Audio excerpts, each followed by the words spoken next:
Hey there, everybody. Stevie J from AngryMarks.com with your WWE Night of Champions 2012 pay-per-view results. In the YouTube pre-show Battle Royale, Zack Ryder eliminated Tensai to become the number one contender to the United States title. The Miz comes out and starts to pitch a bitch about how Booker T is unfair as a general manager and how he's going to file an official protest after he successfully defends his Intercontinental title.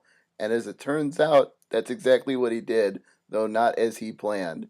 During parts of this match, the Luchadors would work on the Gringos, and the Gringos would work on the Luchadors, but it was every man for himself because it's a four-way match, and ultimately, that's what it came down to because Sin Cara was trying to get a little revenge on Cody Rhodes by putting a mask on him. He ended up putting the mask on The Miz. The Miz couldn't see, but he grabbed Rhodes and gave him a skull-crushing finale, thinking it was Sin Cara, pinned him for 3, and retained without even knowing who he beat. Backstage, Kaitlyn was laid out on the floor and wailing in pain. Eve Torres came up to check on her, and it looks like she's getting replaced in the women's title match later tonight. Next up, we had Kane and Daniel Bryan challenging Kofi Kingston and R-Truth for the tag team gold, and the odd couple of professional wrestling pulled off the victory by fighting with each other.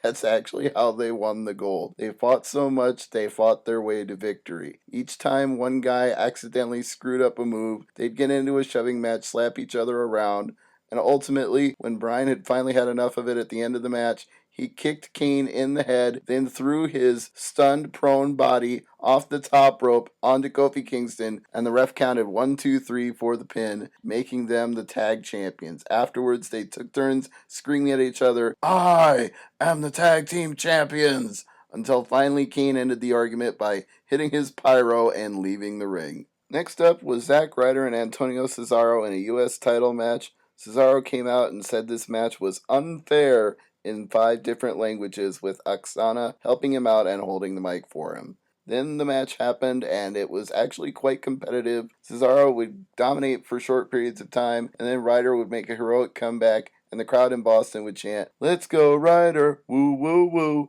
They were pretty into Zack Ryder tonight, although there was a small chant of "Claudio, Claudio" during the middle of this match. Coincidentally, there was a sign in the crowd referencing Claudio's former tag team partner, Cassius Ohno, is my hero. It was very visible in the corner when Ryder knocked him off the top rope to crotch him, and that was almost the point where Ryder was going to win the match. But unfortunately, about 20 seconds later, he lost his advantage when he was setting up for a finishing move, and Oksana dragged Cesaro out of the ring. When he got back in, he managed to hit an uppercut, then the neutralizer, and pin Ryder for 3 to retain the United States title. Afterwards, Otunga consulted with Ricardo and Del Rio backstage with a neck brace on and a mug full of coffee. Whoop-de-fucking-shit. Ziggler and Orton started out with a lot of bickering on commentary by JBL and Michael Cole, who couldn't agree whether or not Vicky Guerrero was an empowered woman or just somebody who screams a lot and annoys the piss out of everybody. JBL took the tack that Michael Cole was a chauvinistic pig and that she was a real woman just like his wife. Cole took the position that she was screaming, obnoxious, annoying, and really ruined the match and gave everybody a headache.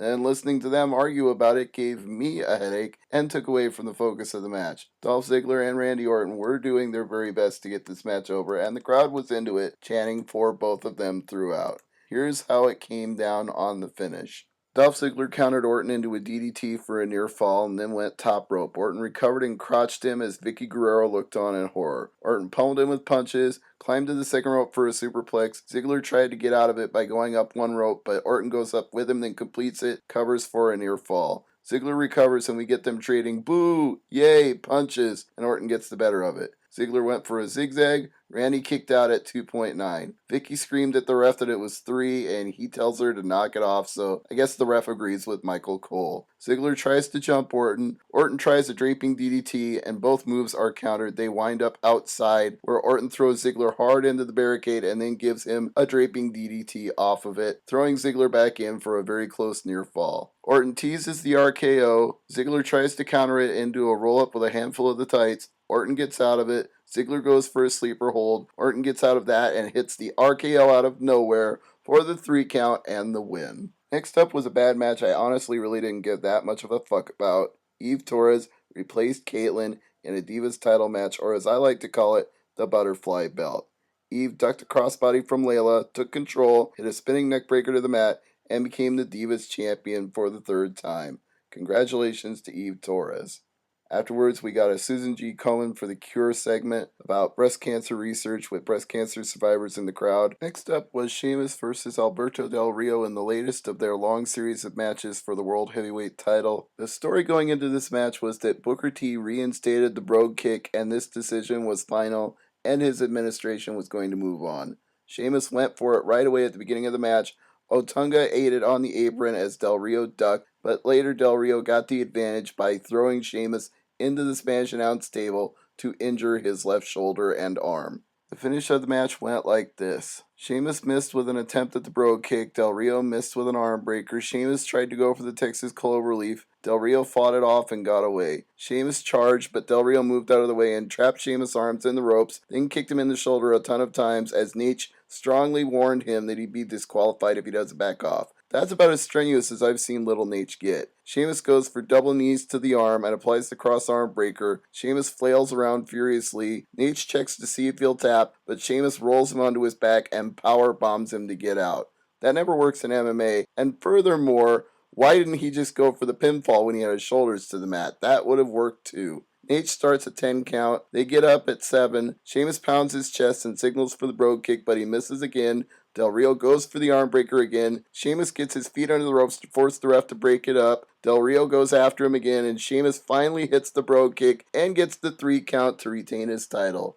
Ziggler does not cash in on the injured Sheamus after the match. In our main event, John Cena and CM Punk had a hell of a battle for the WWE title that went nearly 30 minutes. Here's how the final segments of the match went. Cena climbs up the steps to go up the ropes, does a flying leg drop, but he misses, and Punk kicks him in the back of the head. We get a near fall. Michael Cole is perplexed on commentary. What can Punk do that he hasn't already done? He's hit him with everything. JBL says, stick to the plan. Sooner or later it'll work. Knee to the head by Punk for 2. Cole says Punk is getting desperate, and JBL says he'd rather be desperate than half knocked out. Punk goes for a moonsault. Cena just gets out of the way. Both men are down, and the referee starts a 10 count. Cena goes for the attitude adjustment. Punk hits yet another go to sleep. Cena kicks out of it. Punk hits a rock bottom a la The Rock. Cena kicks out of that. Cena hits the attitude adjustment. Punk gets out of that. Cena goes over and sets Punk on the top rope in the left corner. CM Punk fights him off once. John Cena jumps back on, gives him a German suplex. 1, 2, 3. It looks like John Cena won the title, and I'm perplexed. He's won it on a German suplex. He goes around the ring to celebrate. He meets with the troops. He's high-fiving. He's shaking hands. He goes back in the ring to climb to the top turnbuckle. The referee is waving it. No. He can't get Cena's attention. He's too busy celebrating. Finally, he pulls the title out of Cena's hands and goes over to Punk with it, and Cena's like, what the heck? He doesn't get it. And finally, Justin Roberts announces both men's shoulders were down for 3. In the event of a tie, the champion retains. CM Punk is still your WWE champion. And indeed, we get a replay that shows on the German suplex out of the corner, John Cena's shoulders were down at the same time as he was pinning CM Punk's shoulders to the mat. So, in fact, it is a tie. Cena begs the referee to restart the match. He says, you can't let it end like that. Not in my hometown. Not like this. And before the referee can even consider it, Punk hits him with a belt shot to the face, leaves him laying unconscious, leaves the ring with Paul Heyman. They go up to the top of the ramp. Heyman's saying, tell him, champ, tell him. And Punk says, I'm the best in the world. And we go off the air with Punk and Heyman victorious and Cena being attended to in the ring by WWE personnel. That's your 2012 Night of Champions pay-per-view recap. I'm Stevie J. What is up? This is Rick, the WWE sign guy, the moron with the stupid red hat, the blue shirt, and the idiotic signs. But I'll tell you what, if I could make the biggest sign in the world, it would say AngryMarks.com. Pow! Hey, this is Ariel Hawani of AOL Fanhouse and Versus.com, and you are listening to the Angry Marks podcast hosted by a guy from Nebraska and a guy from Ottawa. Only in MMA can an American and a Canadian come together to host a great podcast. You're listening to the Angry Marks Podcast Network.